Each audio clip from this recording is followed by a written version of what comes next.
Hello and welcome to another video and podcast from Fantasy Football Scout. My name is Joe and today I'm joined by Mark, aka the FPL General, to look ahead to Game Week 33. We look back on his Game Week 32 bench boost and see what his moves are for the next double game week that kicks off this weekend. Welcome, Mark. How are you? I'm very well, Joe. Good to be back for another video. Not long to go. The season is it's almost starting to wind down in many ways. I know Yeah. there's a couple of big game weeks to come and chips to be played and stuff like that. But before we know it, we'll be doing season reflection. So hopefully Yeah. can finish the season strongly now. Yeah, definitely. I've since we last were here, because I've been away and you've been away as well. I've plummeted a little bit. I'm still hovering around the top 100k, so I haven't gone down that much. I went down 2,000 places. The grey arrow dream is still on, and I bench boosted like you did, but I had Bradley on my bench who I brought in to save it, and I had Asensio as well, but I've spoken about this already in other videos. But that could have been legendary, that bench boost. It could have been legendary. In the end, it was like just about saved me. But okay, before we go on, just a reminder, do press that like button, and do leave us a review wherever you're listening to your podcast. And do remember to subscribe, keep up to date with our latest videos and podcasts. And do check out offers at fantasyfootballscout.co.uk, especially for the membership area. All the stats and things like that we talk about today will be from there. Okay, let's see how you got on. Pretty good. Small green arrow, 90 points. Yeah, strong game week rank. Do you want to just take us through your team? Any changes that you made? Yeah, good game week. I had two free transfers to patch up the bench boost. I needed to sell Gabriel and Kluivert, and in came Saliba.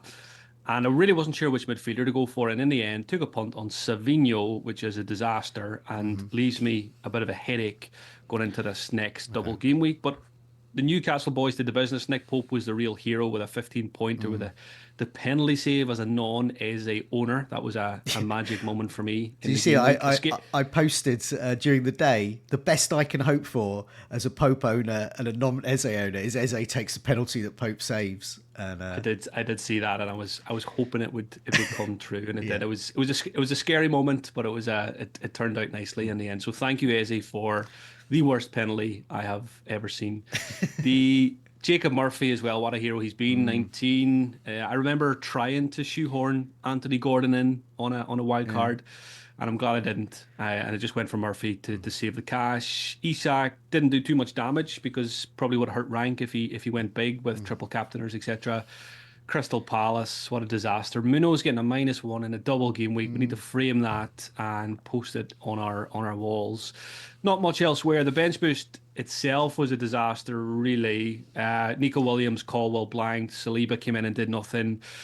Savinho, Manchester City guys apart from Marmoush. But again, I wouldn't have had Nick Pope if I wasn't bench boosting, so he did make a big difference. Did you try and liven it up by putting Marmouche there? Yeah, I like to annoy people with a bench boost and just stuck all the Man I City s guys on the bench. Yeah, I saw that. I saw that, but then I did think it's aesthetically pleasing. But yeah. Yeah, it's always scary though that the game refreshes then and the bench boost is not active and you've got Marmoush on your bench. Yeah, definitely. But yeah, pretty good really. I got 80 points myself, so just a bit shy of that. Yeah, for me it was just going for Gordon over Murphy. I did find the money, and I wish I hadn't. I wish I was poorer. Which once again I say it every year. Points not pounds, and obviously I should have gone for the cheaper player who was better. That's annoying. And that's really what's cost me my red arrow at the moment. It's just basically Murphy v Gordon. But luckily, it's just a single game week for him. And I think some people might be removing Murphy, but we'll talk about that kind of thing in a bit. So what's your key decision going ahead for game week 33 then? Who's for the chop? Who would you like to bring in? Yeah, well, when I wildcarded 3 weeks ago, the very last decision I made was to take Saka out and I put Cole Palmer in with a view of Chelsea's fixtures for the next three were better. Saka was just coming back. So the plan was always this week to go Palmer to Saka. But it's not as straightforward. Arsenal are through in the Champions League now. They're could rest Saka in the Premier League games and stuff. So I'm probably still going to do Saka, but I'm looking forward to looking at a few alternatives. Yeah. And Savinho obviously is a bit of a spanner. I could just keep Palmer and maybe sell Savinho instead, but I've only got zero point 0.4 in the bank, one free transfer, so And, it's. well, also, I mean, you mentioned, both of our bench boosters weren't very good, in different ways, but the happiest bit I feel about it is it's gone. So Yeah. I don't have to worry about my bench now. Oh, Bradley might get replaced by Alexander Arnold in a couple of weeks. Doesn't bother me. He can be on the bench. Lewis Dunk, I'm never going to play him again. So he can stay on the bench. I don't have to worry about the bench, and that is quite, it's quite nice. Although those that planned for bench boost in 33 are probably going to be okay, because a lot of those key players, a lot of the West Ham players, get Southampton for example, for single game weekers, Bradley as well for Liverpool. They all should be fine, and they've got good fixtures. So I think it will do well, the bench boost in 33. Yeah. Or unless Southampton surprisingly beat West Ham, but that's a big if. It's a big if. Yeah, it's very much a survival game week for us, this one, up against Yeah. the bench boosters. I do fear the bench boosters this week because yeah, ours didn't go too well, and I do like the look of the bench boost now for game week 33. Yeah, it looks better. I just couldn't. I was umming and ahhing about changing. The annoying thing I feel about this stage of the season is I planned for that 32 bench boost, and then because of the injuries to Gabriel, Gordon not being fit as I thought he would, the Arsenal rotation, it wasn't looking so good. But I couldn't change it to anything. I couldn't do enough without hits to change it for a 33 one. It would have just negated the benefit. I could have left it longer, but as I said, it's actually just a chain around my neck, really. Yeah, it does feel quite freeing not to have it anymore. I I I don't know about you, but I'm quite tempted to use it early next season. I swear every time I use it, 3 days later I say I'm using a bench boost. I'm using it game week 1 next year Well, because it's that yeah. lovely feeling of not having to worry Well, no, about it I anymore. wouldn't use it in game week one, and I think that's a mistake a lot of people make. I think they use it in game week one, and they go, oh, maybe it didn't work out. Sometimes it will, but the point of it in game week one is that's the toughest week to judge for a bench. You need your bench because you might be wrong with some of your Yeah. players. I think I'm thinking seriously of using a bench boost after the first wild card in the first half of the season, and just aiming for that, just absolutely going for it, because we should have more information by game week whatever 8 or something like that, 7, whenever we use it. But yeah, I don't know. It's a thought Yeah, now. it's hopefully, yeah, I would love if they just took away the Yeah, bench boost during the summer, but yeah, that's definitely. that's not going to happen, I don't think. For me, it was more. But anyway, yeah. Bradley saved me. So let's have a look at this table. I've got here the best midfielders for double game week 33. It's their last 6 matches they played. Now, a specific. I've included Palmer in here. He's the guy you're looking to remove. I've also included a number of other players that you've got already, so you're not going to be interested, and other players that I don't think you'd be interested in because you're not bench boosting, for example. But I think they're good to include for other people here. So it's sorted by minutes per expected goal involvement, non-penalty, and luckily Asensio is still in there, which is good. So I feel quite pleased about that. But yeah, top is actually Rashford. Now, if you're, I think he's a serious contender. It's just the fixtures aren't so good. It's Newcastle City, and I think Saka's fixtures are just so much better, even if he gets reduced minutes. But Rashford, he's on penalties, and as far as I can tell, he can actually score them. He's in. He'll be in more teams than 7.8% that he's got here. But he's had 7 shots inside the box, just a couple of starts. But with Villa at the moment, I don't think it matters whether they start or not. If they're going to come on and get significant minutes. He's only 6.7. Yeah, would you be tempted to go for Rashford? Yeah, absolutely. He's been absolutely, rejuvenated in an Aston Villa shirt, and he's getting quite hard to ignore. He looks good every time I watch him. Seems to kind of have one up on Watkins at the moment in terms of getting starts as well. So I'm still not convinced he'll start both games in the double, which is the same probably for most Villa attackers. And just thinking about it, I've been talking about Palmer to Saka. if I end up getting cold feet on Saka, and if I was to keep Cole Palmer, there's probably a world where Savinho could become Rashford, but I'd need to look at it. But I could be zero point 0.1 short. But yeah, this Savinho thing's kind of annoying me now. It's maybe it's something I just need to fix straight away rather than just kind of flogging a dead horse if he's not gonna get 2 starts, or he might not might he could get 0 starts. Yeah. Depends on what Pep does. I'm in the the hands of Pep, which is never a good place to be. So yeah, Rashford definitely a contender for me, and it could be for Savinho if I've got the cash, or it could be for Palmer. Yeah, it's Newcastle at home, but then City away. I think there's potential of returns there. I think he'll get at least a start, and I think he'll get significant minutes in the other one, and he's on penalties. Yeah, I think he's a good. I think if you're bench boosting, free hitting, you can bring in these sorts of players. Next up is Saar. I'm actually tempted to. I'm probably going to save a transfer this week because I'm sort of fine with my 11 and any single game weekers in there and all double ones. But of all the doublers, it's Saar. He's getting the stats. Look at him here: minutes per expected goal involvement, non-penalty every 111 minutes. 9 shots inside the box, 3 goals and an assist. He's got 4 attacking returns. Rashford's got 3, by the way. Got 4 attacking returns in his last 6 matches. But yeah, there's something about Palace at the moment. Is Bournemouth at home could do okay, and Arsenal away. I think there'll be rotation for that because that's just ahead of their FA Cup game. I was tempted to move him to Rodgers, who I don't have. But I don't know about you with Saar as well. Is he? He's in your team. In your team, is he? Yes, he is. Yeah, he is. So, like Savinho, he could be another that's not ideal. Yeah, it doesn't Sar doesn't feel as good as he did a couple of weeks ago. I seen a great tweet actually a few weeks ago about Sar. It was Sar's an absolutely fantastic pick until you actually own him, and he does Yeah, absolutely nothing, yeah, which sums him up this season. yeah. I think I've owned him on 2 different occasions, and haven't got too many points in those times. But again, it's one of those where I've probably got other areas of the squad that feel a little bit weaker. If there's a chance Sar gets 2 starts, or even Yeah. 120, 130 minutes, even though the fixtures are not great, I'll just keep him. The plan was always just to have this Palace triple up for the back-to-back doubles. And even though the first double hasn't gone well, I will still just keep them and just hope for the best.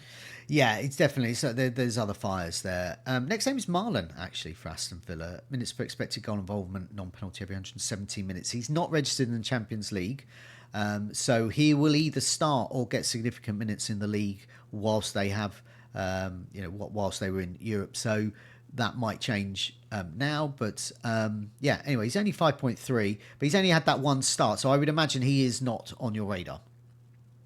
No, and I think looking at his price here at 5.3, I think Marlon is really a player for those who can't afford Rodgers. I do think Rodgers is the best Villa midfielder. Yeah. He's what, 5.6, and if you're just short of cash, maybe Marlon's an alternative. But yeah, Yeah. he's down the pecking order for me among the Villa guys. Yeah.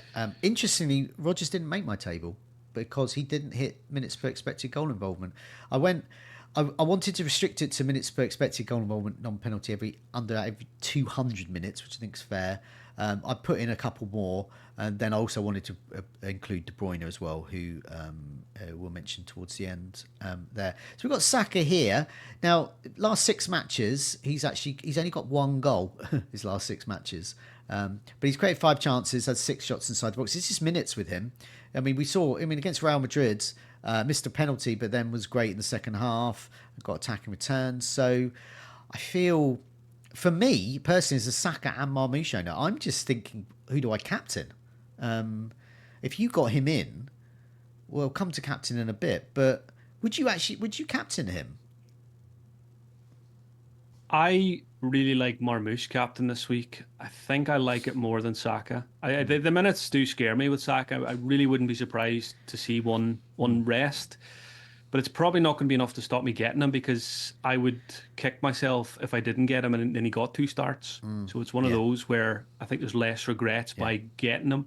There's potential for pain if I swerve, and it was always the plan. So when I've got a plan for 3 weeks, I don't like changing it, at the final hour. So I think Saka will come in for me, but Marmoush my first instinct was, looking at the fixtures, looking at the doubles, looking at what Marmoush has been doing recently on the pitch. I quite fancy a little armband on him this week. Okay. Next player is one for, I think, those that are perhaps haven't wildcarded yet and are going to sort of ahead of 35, 36. Want to get a player in who's got a good fixture now. Perhaps you're not free hitting in 34 and a good fixture in 34. And that's Diaz at Liverpool. I think he'll play. I think he'll get the starts now because when they look better whenever he plays an attack. He's got Leicester away and then in 34 Tottenham at home. And remember that Tottenham game where almost everything he did was disallowed by VAR. But imagine if it wasn't, and it was wrongly disallowed as well. So imagine if all of those aren't disallowed, how he would do. So I think not for you or I think because we're free hitting in 34, we've already used a wild card. But I think perhaps for them, Diaz could be good. Yeah, I'm a big fan of Diaz. Again, a player, I watch a lot of games and he always looks good. He rarely has you really come away from a game thinking Diaz was quiet or Diaz was poor. He's just a really good player, and he's one of those when I look back on any season, I wish I owned him more, but it's just always a little bit tricky with minutes, and there's always probably better alternatives at other teams that are a bit more secure. But yeah, certainly if you're on a different path than myself and you are, then Diaz fixtures in the short term in particular look really good, Yeah. and I like him a lot as a differential. Yeah, he's actually got 5 attacking returns in his last 6 matches, and he's had 13 shots inside the box, which is the joint highest on this table here. He's also created 21 chances, which is the highest on this table. This is why he's got great underlying stats, great fixtures. I think he was an absolutely great differential. If I had a time machine, I could go back to my and bench boost for 33. I think Diaz would be my number one pick for the midfield place, single game weeker, first on the bench boost with him. I think it'll be good. Palmer's next. I just got him in here. He's, minutes for expected, goal involvement, non-penalty, over 128 minutes, still strong. 13 shots inside the box, which is great. Created 11 chances, but just those 2 assists. I went for Saka over Palmer, and that hasn't troubled me. In fact, I may have even done better. I don't know, because Saka got that goal. But Palmer's getting some minutes, but yeah, we just can't go there again this season. He's just got to go, I guess. Yeah, I think you summed it up there. Palmer's just a bit, nah. He's. We know how good he is. We know what he can do.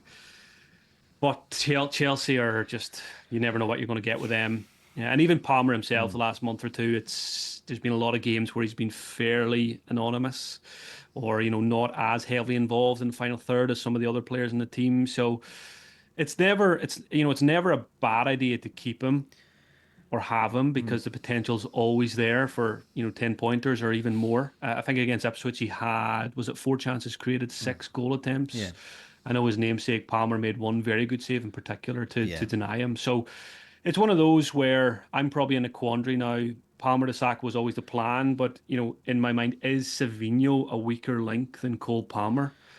If Savinho doesn't get any starts, it could be a 1 pointer or a 2 pointer. Yeah. Palmer could do something, and then maybe a Rashford or a Rodgers could come in instead. So it's a tricky one. I still think I will do Palmer to sack Yeah. and just hope for the best on Savinho. But yeah, Palmer's a bit of a yeah. I think he's one I'm just going to let go and come back to next season. Yeah. I think I would if I were you. Definitely. Just the fixtures as well, because you don't want that amount of player, that cost of a player for these fixtures. So Fulham away, I can't call that.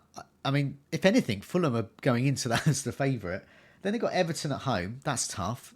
Everton's defence is good. Liverpool at home, tough. Newcastle away, tough.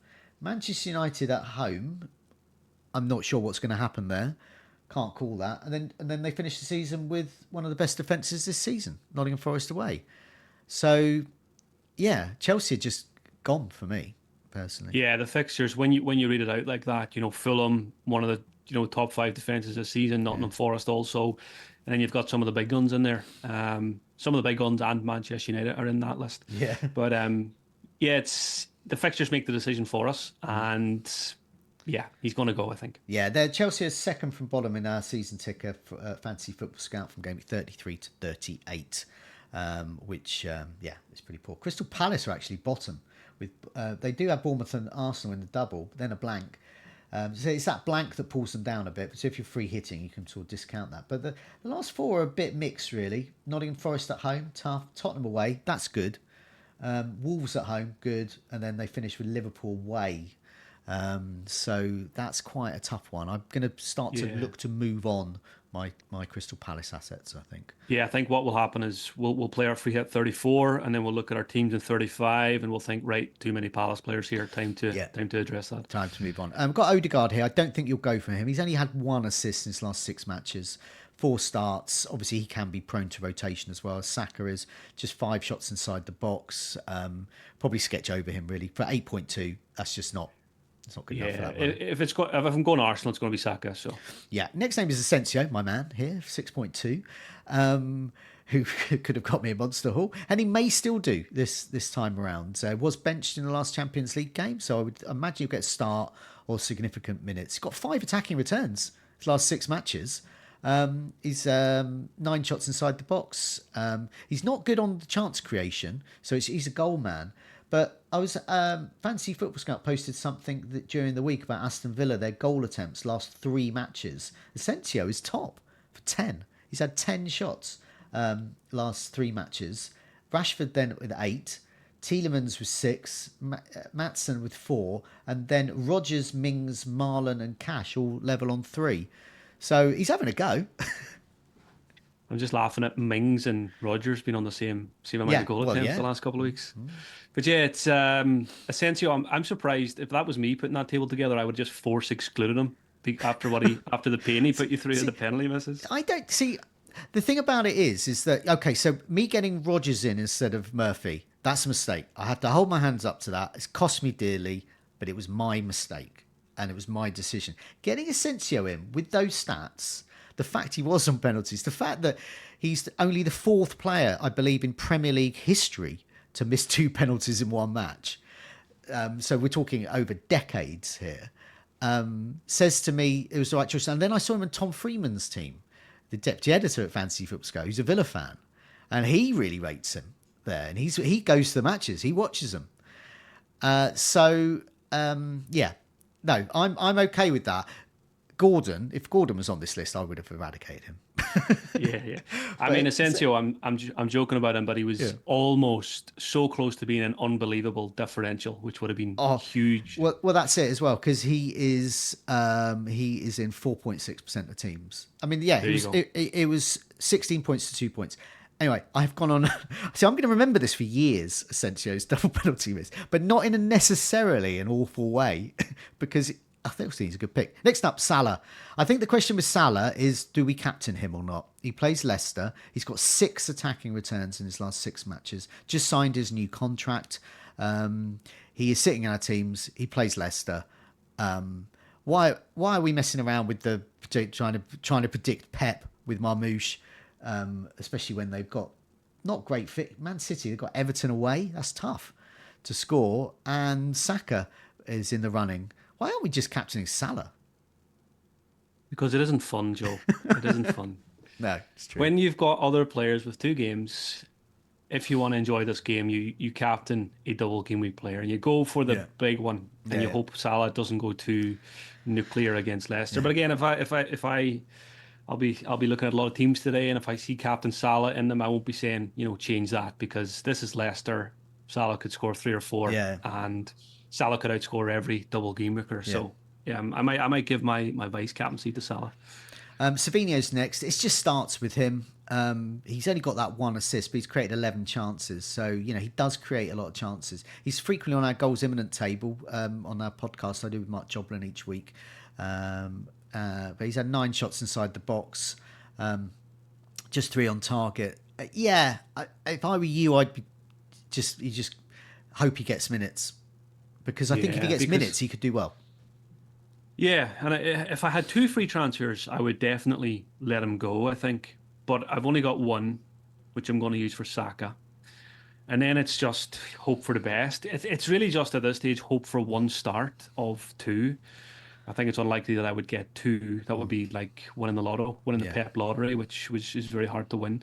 So yeah, it's one of those where I've kind of made my bed going with him last week, and lack of transfers, he'll just stay and hopefully just get a bit, bit of luck on that one. Last two on the list here. Martinelli at Arsenal. He's actually got two. He's got a couple of assists. He's got 12 shots inside the box. He's looked better each game I see him in. He's clearly favoured. It's so, but like all of them, get the minutes. You've already said if you were going to get an Arsenal midfielder, it'd be Saka. But I think Martinelli's worth a mention at 6.5. Yeah, great price. I mean, he's had a couple of very good seasons. Been a bit quieter this year. Scoring in the Champions League again midweek. So he's we know the pedigree of the player, and the points potential is there. But yeah, this Champions League progression, puts me off the likes of Martinelli. Okay. And last name is De Bruyne. This is the old time sake nostalgia.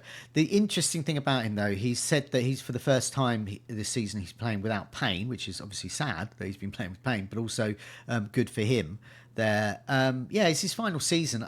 Will he get the minutes? They're playing a system without Haaland, which seems to favour him, where him playing a bit more of a sort of a playmaker attacking role, and he can come in and score as well. He's got a goal, he's got an assist just from those three starts. If he gets minutes for 9.3, I think he's not only a very good midfielder to bring in, and you can afford it with Palmer, but I actually think De Bruyne is captainable. Absolutely captainable. I think if you're buying him, you double down and you give him the armband as well, because you're obviously Oh, backing him and you're backing the minutes. So why not go for it when there's slight question marks over every captain this week anyway? yeah. So yeah, if you're buying De Bruyne, I would go all in. I think he's been overhyped this week from what I've seen Yeah, yeah. off the back of one performance. But that doesn't mean I don't like him as a pick. Now my issue is I can't go Palmer to De Bruyne because I'm tripled up. So Oh, of course, yeah. I would need to be a -4 and lose Savinho as Ooh, well, which I'm not ooh. against, because De Bruyne is a spicy one. And again, Yeah, I'm not convinced he'll get two starts, but I think he'll get more minutes than Savinho in yeah. the two games. And we know what he can do. He doesn't need two starts to get a lot of points. And I was encouraged by the performance. Now it is only one performance, but when there's maybe a lack of some other midfielders this week with for different reasons and rotation risks, then De Bruyne definitely comes into the equation. And I think Marmoush and Guardiola, in my mind, are the two best City picks. But I do think there's a strong case that De Bruyne is the third best because, Ederson's got injury niggles. You don't really want double No. defense. Haaland's not there. Yeah, he's certainly an option, and I'm not gonna definitely Yeah. say no just yet. Yeah, it's definitely a You can see, C. I think we're all the same. When we see De Bruyne, we're all tempted, Yeah. especially when could be the last time. So I mean, there's these nostalgia picks. I think last season, the last game, I captained Salah, and I genuinely did that partly because it was the last home game for Salah in the Klopp era, and he didn't do that well because he's acted really well that week. this reminds me a bit of David Silva as well, wasn't Yeah, it? David Silva's I last did. game. Do you know what? I did the same People in thing there. with him, and so I am very much that kind of FPL manager that would do that. I'm not going to do it this time around. It doesn't sort of fit my team. But if I were you, I'd be tempted because I think if I had taken a hit to do Gordon to Murphy last 2 weeks, I'd be somewhere around 25, 30 points better off if I just with that hit. De Bruyne, will he score significantly more than Savinho? Will a 6.5 player, Rashford, for example, score significantly more than Palmer? I think so. Yeah, it's very, very tempting. I would need to look at so Palmer to De Bruyne, what kind of money that would leave me for a Savinho replacement, but it would definitely leave me with good options. And it would Yeah, probably just mean no Saka and then hoping for reduced minutes from the Arsenal yeah, man. yeah. So I think from starting this video being quite clear in my mind that I'll just do Palmer to You've ruined it. Saka, you just drop De Bruyne at the bottom of the list just Yeah. to completely throw me off. It is, and I think that because as I said, that's the type of manager. If I was in that situation, so if I didn't have Saka and I had Palmer, I would be very tempted by that De Bruyne nostalgia moment. If it for that if a hit was needed as well. But yeah, anyway, let's have a look. Just before we look at your team for next week, we'll finish off. I just want to put a captaincy thing up as well. So I went on to the Fantasy Football Scout members area for their comparison tool, and because for me it's a decision between Marmoush and Saka. It's currently on Marmoush. It occasionally goes on Saka. But in terms of expected goal involvement, and this was over last 6 matches that they played. So in things like expected goal involvement, expected goals, all those types of metrics, Marmoush was coming out on top actually to Saka. And he comes out on other metrics, the obvious ones, like he's cheaper. But yeah, he's got sort of 61% overall to 39%. So it's sort of 61% in the favour of Marmoush there. And his various key metrics, like I've mentioned there, he was up there. So I think that does sway me to keep it on Marmoush. But now I've added De Bruyne into the mix as well. But yeah, so I mean, if you did get Saka in, we've already talked about the captaincy a little bit, but I mean, you seem pretty gung-ho on Marmoush. I've seen a lot of Marmoush on a lot of other content this week. It's just, if Saka gets 2 starts, and they're just better fixtures, and Marmoush is facing Everton, that's a really tough game. I'm just laughing because you just completely lost me there for 2 minutes. I've been looking at what I can do with De Bruyne if I sell. So Yeah. I'll talk about that. I'll talk about that in a second. Yeah. I was kind of listening to you. Marmoush v captaincy. Saka. Yeah, there definitely is ifs with Saka in terms of the 2 starts. Yeah. I think nobody can deny that. And I do back Marmoush to get the 2 starts. I think he's quite important to Pep at the moment in the way they're playing. And yeah, I look at the fixtures, Everton away. Yeah, maybe it can be tricky, but Man City they're gung ho at the moment. They need to go and win games to get this Champions League place. And Aston Villa, it's probably a good time to play them. They've had a lot of football recently. They're probably going to rotate a little bit in the game as well. So, yeah, for me, I think no matter what I do with transfers, well, I say that because I'm looking at De Bruyne's little light blue shirt in my team just now on the transfers page. Yeah. Marmoush, I think I will captain. If I get De Bruyne, I'll be tempted, but I think I'll still captain Marmoush. Yeah, I think ultimately De Bruyne is just going to be a differential. Yeah. Just owning him will be good enough. I mean, ownership-wise, Marmoush is going to be over 100%. I would imagine Saka won't be, which is a consideration because you don't want too many spies, especially because we're not bench boosting. So every player over 100% that you're not captaining in terms of effective ownership in your team is a player against you. And when you're not bench boosting, that's not what you want. Definitely. Yeah. So before we go, Joe, I'll just talk you through what I've been looking at here. Okay, so, well, I'll put your team up for next week cool. as it was before I annoyed you with De Bruyne, and then you can talk about that, and then we'll go through the team. Yeah, cool. So, do you want me to run through the team as it is first? Yeah, run through the team as it is, and then what potential things you might do. Yeah, you've completely messed up my Friday. Thanks, Joe. Current team: double game makers, Raya and Saliba, Gvardiol and Munoz. So back 4 is fine. Hopefully Munoz can get more than 0 this week. Midfield is currently Savinho, Salah, Cole Palmer, Ismail Sarr. Up front, Captain Marmoush, Isak and Mateta. And on the bench, Pope, Murphy, Nico Williams and Colwell. So 1 free transfer, 0.4 in the bank. The plan was Palmer to Saka, just to keep it nice and simple. And that could still happen. But I have been exploring a few things here. So if I did Palmer to De Bruyne and then sell Savinho -4, it opens up a lot of doors. It gives me 7.9 to spend. So I'm looking at my watch list, and it wouldn't necessarily have to be a double game worker. It could be someone with a good fixture that I want post re-hit. So this player would be for GW33 and then 35 to 38. So I already know who it is. Well, Shall I guess? Just guess. Bowen.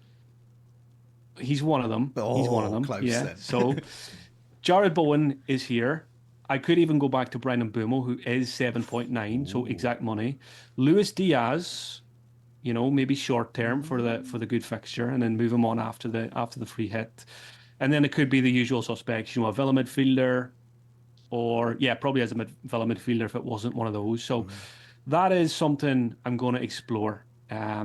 Maybe with a view to post free hit, which midfielder do I want in that position? But yeah, De Bruyne is certainly tempting. So I think it's a decision for me now. Keep it simple, stick to the plan, get Saka, or take a -4, get De Bruyne +1, someone like a Bowen Yeah. or Luis Diaz. Yeah, yeah, you're right about Bowen and Bomo and Diaz as well. So Diaz's next two we've already talked about, absolutely brilliant. The fixtures do toughen up a bit then, and they could have won the league by then as well. West Ham are top of the fixture ticker, so I can put that up actually. Actually, I'll put the fixture ticker up here. Yeah, I've got a picture of Bowen here in anticipation. So he's got Southampton at home, but then he's got that Brighton game. Nice. Tottenham, brilliant. Manchester United, brilliant. Nottingham Forest, that's the toughest one at home. And then you've got Ipswich away to finish the season with. And, Bowen, potential captain, I would say, for that final game. And I mean, with Brentford, they're third in the fixture ticker. They've got Ipswich and Wolves away in amongst Brighton as well, obviously, in Gameweek 33. So they've got some good fixtures. So, yeah, I think... I'm sitting here looking at Bowen with Southampton home under his name. Yeah. De Bruyne, Everton away, Villa home, and it looks bloody lovely. Yeah. I mean, it's annoying for me when I do these videos with you and Tom, because we talk through it, and if I were you, I would just do that, De Bruyne and maybe Bowen, and that would look really good. I'd be full of anticipation of points.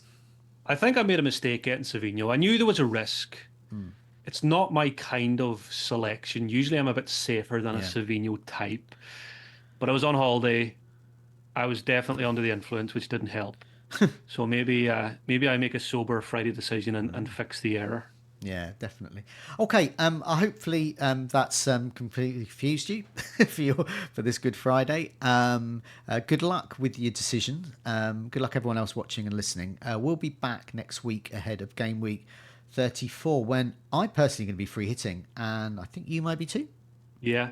Okay, so we're going to reveal your free hit team. I will do a picks video during the week as well with mine, and I'll also be with Tom Freeman to have a look at his team reveal. I'm not sure whether he's free hitting or not. I think he may be, but we'll try and cater for all of those free hitters and not next week. Good luck with the game week. Take care. See you soon. Cheers all.